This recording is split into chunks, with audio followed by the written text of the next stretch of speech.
नमस्कार दोस्तों, स्वागत है आपका हमारे यूट्यूब चैनल में। दोस्तों, आज से हम कक्षा 10 विज्ञान के महत्वपूर्ण क्वेश्चन आंसर सीरीज चालू करने वाले हैं। इसमें हम अध्याय बाय अध्याय ब्लूप्रिंट के हिसाब से देखेंगे कि किस अध्याय में कितने नंबर के क्वेश्चन आना है और कौन कितने कितने अंक के क्वेश्चन आना है। तो आज हम कक्षा 10 विज्ञान का पार्ट 1 रासायनिक अभिक्रिया एवं समीकरण पढ़ने जा रहे हैं। अगर इसका हम ब्लूप्रिंट बात करें तो टोटल नंबर आपके 7 नंबर का आना है। 1 नंबर की एक ओटी आनी है, 2 नंबर का एक क्वेश्चन आना है और 4 नंबर का एक क्वेश्चन आना है। टोटल मिला के होते हैं हमारे 7 नंबर। और अगर हम पैटर्न की बात करें तो ये लगभग लगभग 2 से 3 साल से यही पैटर्न फॉलो कर रहे हैं।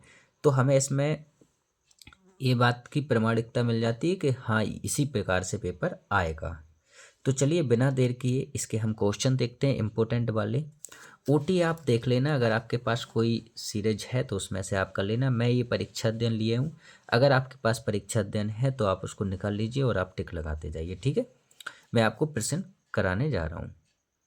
देखिए, जो इम्पोर्टेंट क्वेश्चन है उनको मैंने पहले से टिक लगा रखे हैं ऑलरेडी। देखिए, ये लिखा है टी और 2 बना हुआ है। ठीक है, विस्थापन अभिक्रिया किन्हें कहते हैं, उदाहरण दीजिए। ये इसका आंसर है। आपके पास जो भी सीरीज है आप टिक लगा लीजिए। ठीक है, इंपॉर्टेंट क्वेश्चन मैं आपको करवाने वाला हूँ। नेक्स्ट अगला क्वेश्चन है आपका, श्वसन को ऊष्माक्षेपी अभिक्रिया क्यों कहते हैं। ठीक है, ये भी 2 नंबर में आने वाला प्रश्न है।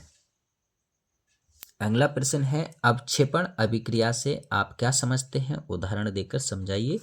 नेक्स्ट क्वेश्चन है, वायु में जलाने से पूर्व मैग्नीशियम रिबन को साफ क्यों किया जाता है। ठीक है, अगला क्वेश्चन आपका इधर है।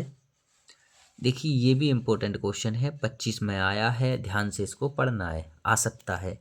जब लोहे की कील को कॉपर सल्फेट के विलयन में डुबोया जाता है तो विलयन का रंग क्यों बदल जाता है। ठीक है, उदाहरण सहित आपको याद रखना है। ओके, अगला क्वेश्चन है, लोहे की वस्तुओं को हम पेंट क्यों करते हैं।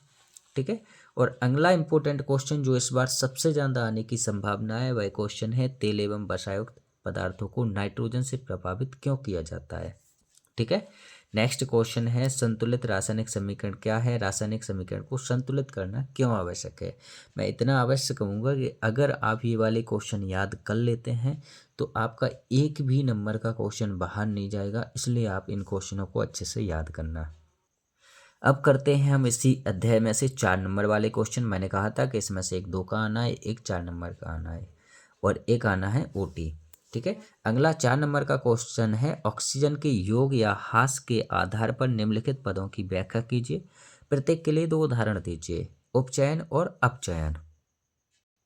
ठीक है, इसका जो आंसर इस प्रकार से दिया होगा, उदाहरण सहित है तो आपको याद करना है। अगला क्वेश्चन है, ये 2 नंबर में भी आता है, 4 नंबर में भी आता है। कैसे आएगा, अगर 2 नंबर में आएगा तो कहेगा संचारण को समझाइए या विकृत गंधता को समझाइए, और अगर 4 नंबर में आता है तो लिखा आएगा प्रत्येक को समझाइए, संचारण और विकृत गंधता, और 4 नंबर दे देंगे। ठीक है, अगला 4 नंबर में क्वेश्चन पूछा जाता है, ऊष्माक्षेपी एवं ऊष्माशोषी अभिक्रिया को उदाहरण सहित परिभाषा कीजिए।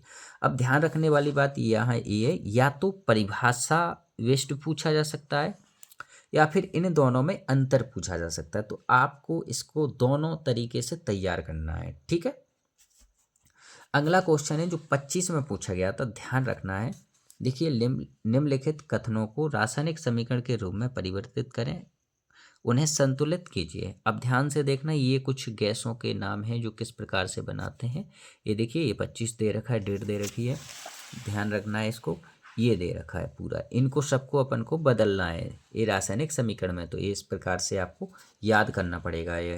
ठीक है, अगला ये इस प्रकार से समीकरण दे दी जाएंगी, फिर इनको संतुलित कीजिए, तो ये संतुलित करने के लिए भी आती हैं। ठीक है, ये कुछ इंपॉर्टेंट है जो मैंने आपको बता दी।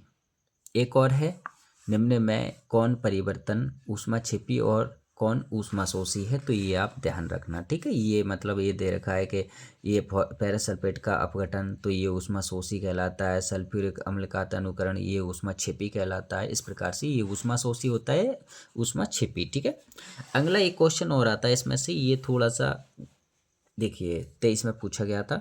अच्छा, ये इससे पहले ये भी है क्वेश्चन, ध्यान से देखना है।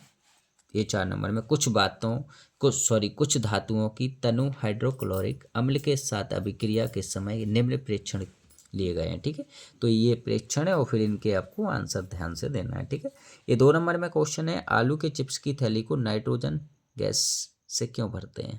तो ये आपका आंसर है, इसको याद कर लेना। ठीक है, और इस अध्याय का लास्ट क्वेश्चन है आपके पेज नंबर बात करें तो 31 पर क्वेश्चन नंबर है, निम्न रासायनिक अभिक्रियाओं के प्रकार लिखिए। ये आपके प्रकार बताना है कि ये अभिक्रिया कौन सी है। ठीक है, ओके, तो इतने सारे क्वेश्चन है और ये आपका एक क्वेश्चन और बचा है, सोडियम सल्फेट की बोरियम, मतलब ये आप पढ़ लेना, ये वाला क्वेश्चन है। ठीक है, 24 में आया भी था तो इसको आप देख लेना। तो ये आपके कुछ इंपॉर्टेंट क्वेश्चन थे एक अध्याय के, क्योंकि परीक्षाएं आ गई हैं तो आप इनको अच्छे से तैयार कर लीजिए ताकि आपको कोई समस्या ना हो, आप अच्छे से अच्छे स्कोर के साथ परीक्षा में पास हों। ठीक है, धन्यवाद। हमारे चैनल पर नए जुड़े हैं तो चैनल को सब्सक्राइब कीजिए और वीडियो को लाइक कीजिए और दोस्तों को शेयर कीजिए। धन्यवाद।